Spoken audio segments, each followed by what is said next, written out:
Okay, let's jump right in. We've got a really powerful source for our deep dive today. It's a reflection looking back at 40 years of working in the environmental space. Right, and timed perfectly with World Environment Day coming up, Exactly. And it's not just data, it's someone's personal journey through it all. which gives it a rare perspective, doesn't it? Yeah. It's about understanding how things have shifted, the challenges, the wins, through lived experience starting way back, like mid-1980s. Yeah, 40 years is a long time.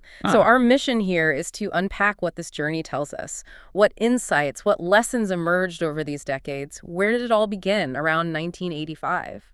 Well, back then, the big environmental headline wasn't primarily climate change, not like today. What was it then? It was all about the ozone layer, the hole in the ozone layer. Ah, the ozone layer. Right, I remember that being huge news. It feels almost like a solved problem now, comparatively. Yeah. What were they focusing on as the cause? The main culprits identified were chlorofluorocarbons, CFCs. CFCs. Yeah, these chemicals were everywhere, in refrigerators, aerosol sprays, that sort of thing. And science showed they were eating away that protective ozone layer way up high. And this era, it had one of those rare moments of global agreement, didn't it? It absolutely did. Yeah. The Montreal Protocol, 1987. The source really points to this as maybe one of the first true global victories for the planet. Why a victory? Because everyone got on board. Pretty much. Nations actually came together, surprisingly quickly, and agreed to phase out these damaging CFCs. That's incredible to think about now, especially when global action feels so, well, challenging. It is.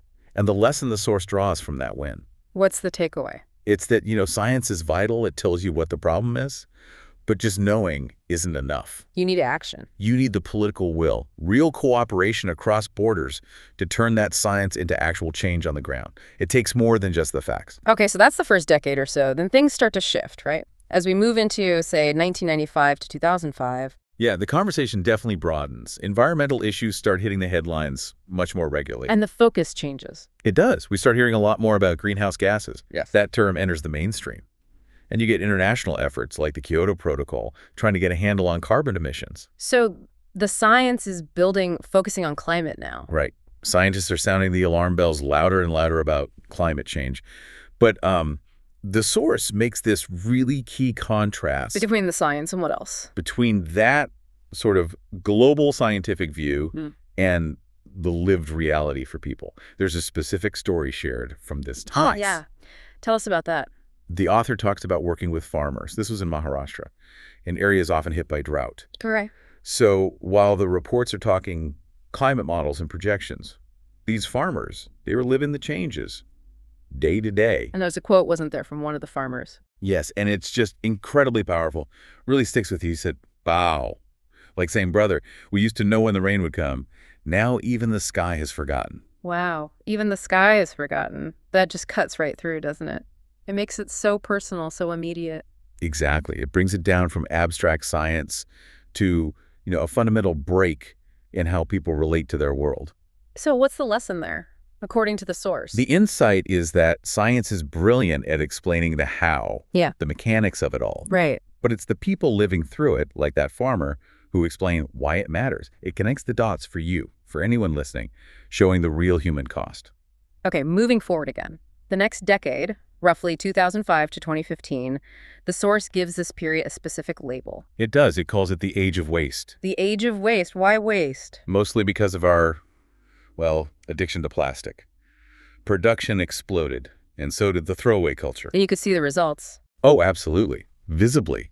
The source talks about cities literally choking on garbage, not just landfill overflowing, but industrial sludge, too. It paints a grim picture. Is a really vivid description. Walking along a riverbank in East Delhi, this was around 2010, and the water wasn't just dirty, it was black. Black from waste. Just black water. That's a powerful image of that particular crisis. How do people react? What was the response mentioned? Well, alongside the problem, you started seeing solutions bubble up. A real push towards community-based waste management. Like what specifically? Things like getting people involved in composting, segregating waste right at home, finding ways to upcycle materials instead of just binning them. And the source mentions a surprising group took the lead. Yeah, this was interesting. It notes that often it was the children who were the first to really embrace these ideas. Kids, really? Yeah, they'd learn about it, maybe at school, and then bring it home, getting their families and communities involved. That's fascinating. Kids leading the charge. What lesson does the author pull from that? It really underscores that environmental solutions aren't just about big policies or new tech, though those matter. It's fundamentally about education. It's about engagement, empowering people at the local level. And change can start small. Exactly. It often starts when kids start asking their parents, why do we do it this way? Right. Okay, so that brings us closer to the present day. The last decade covered, roughly 2015 up to now. How is this period described? This is framed as the time when climate change stopped being a future threat, something distant. It became immediate, palpable. You mean the impacts became undeniable? Undeniable and widespread. The source lists examples we all recognize now. Massive wildfires, Australia, California, devastating floods like in Kerala, glaciers melting visibly in the Himalayas, and just the heat, rising heat levels. Yeah, the heat waves have been intense. There was a specific data point about India, wasn't there? There's a stark one mentioning that parts of India hit temperatures over 49 degrees Celsius back in 2022. 49 degrees Celsius. That's almost unimaginable. And the source frames it clearly. This isn't just weather anymore. It's a warning, a direct warning sign. But it wasn't all doom and gloom in this period, right? The source acknowledges progress, too. Definitely. It's important to note that this decade also saw huge growth in positive trends. Renewable energy really took off, solar panels on rooftops, electric vehicles becoming more common. And other shifts. Yeah, more interest in organic farming, sustainable agriculture. Yeah.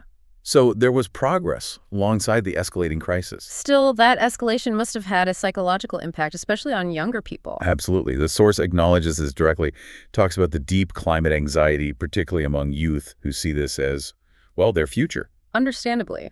Does the source mention how to deal with that anxiety? It mentions mentoring young leaders. Yes, and the approach described wasn't about downplaying the risks. It was more like, okay, yes, the science is scary, acknowledge that. But the focus, the guidance was always channeled towards action. What can we do? So action is the antidote. That seems to be the key takeaway from this recent, quite turbulent period. That taking real, tangible action, especially action driven by local people, communities, is the most powerful way to combat despair. It gives you agency back. Exactly. It's about doing something concrete, not just worrying. So pulling it all together now, 4 decades of experience, what are the big overarching lessons the source synthesizes from this long journey? There are a few key ones. First, about nature itself. It's incredibly resilient. It can bounce back? It can. Mangroves, forests, rivers, they can recover. Uh-huh. But, and this is the crucial part, only if we give them a chance. If we let them, nature isn't limitless. So resilience needs partnership from us. Yeah. Got it. What's lesson number 2? That the environment isn't a luxury issue. It's not separate from us. It's about survival. Fundamental needs. Right. Clean air, clean water, healthy soil. These are basic human rights. And critically, the source emphasizes that environmental damage. It hits the poorest and most vulnerable communities first and hardest. That connects back to the farmer's story, too. The human impact is unequal. Okay, what else? A third big lesson is about where change often comes from. Not necessarily from the top. Often not. The source suggests change frequently starts at the margins. It gives examples like tribal women defending forests, kids driving recycling efforts, farmers pioneering sustainable techniques, small startups tackling waste problems. So the innovators are sometimes outside the mainstream. Exactly. Those you might not expect are often leading the way.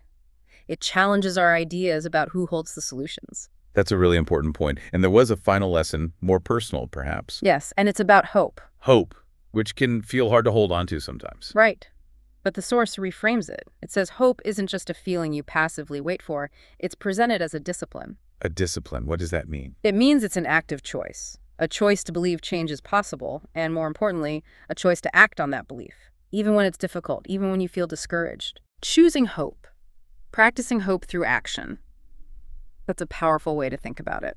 So, connecting all this back to World Environment Day and to you listening, how does the source suggest we engage with this? It actually offers a very simple, quite beautiful invitation. Which is? Just a pause.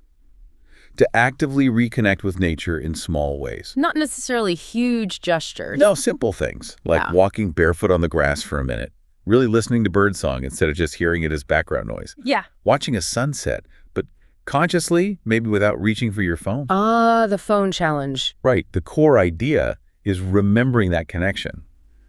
You are not separate from nature. You are part of it. That feels like a necessary reminder in our often very indoor, very screened lives. And if someone hears this and thinks, okay, I want to do something specific. The source lists practical steps, too, things you can actually do. Like what? Using less plastic consciously, saving electricity where you can, supporting local food producers, just, talking about climate change with people around you, making it a normal conversation. And voting. And voting with the planet in mind, considering environmental impact in your choices. It sounds like the overall message isn't about being a hero or a savior. Not at all. The source concludes with that thought, actually. It says the Earth doesn't need saviors. It needs partners, people willing to be part of the journey, contributing in whatever way they can. Partners. I like that.